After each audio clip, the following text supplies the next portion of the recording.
mentioned like, you know, surviving this part of his life. Obviously, we've lost like so many artists along the way. And when I think about it, you know, I think of like all those old interviews that I watched with you. How do you kind of like, I guess, deal with that? Because like I know you were really close with like a lot of those guys for a long period of time too. So like when that kind of stuff happens, how does that affect you as like a host, as a talent, especially being someone who was there with them at the beginning?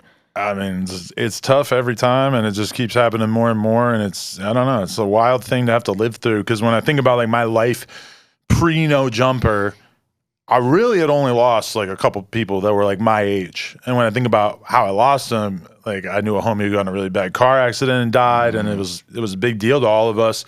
But, you know, it carries a little bit less of the heaviness of somebody getting murdered, you know. And then like I get into the No Jumper shit, and just over and over and over people dying.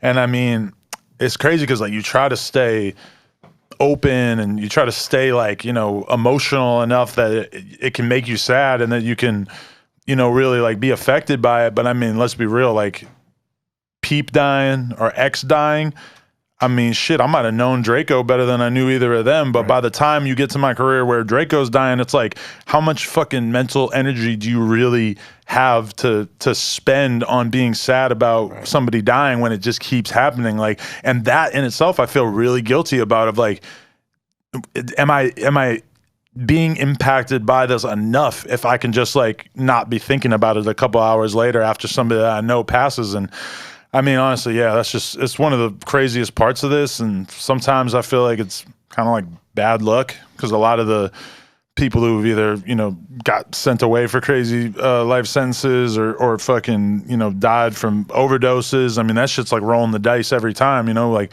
we didn't have to lose Peep. Like, we didn't have to lose Juice. That story easily could have unfolded in a different way where they didn't get taken out so early. But I don't know. I mean, I just try to, for me, like, that's a big thing I'm concerned about, is just staying like emotionally open enough to still feel shit. Because a lot of times, like, it feels like just so, and I see it in like a lot of people. Like when I'm talking to AD and I tell him like how many people I lost like in the past couple of years, and he's like, motherfucker, I grew up in Compton. He's like, by the time I got out of high school, I knew however many people that got killed, you know. Like, it's just, but I don't know, for me, I want to just still be able to feel it and try not to like get so calloused that you just move past it, you know?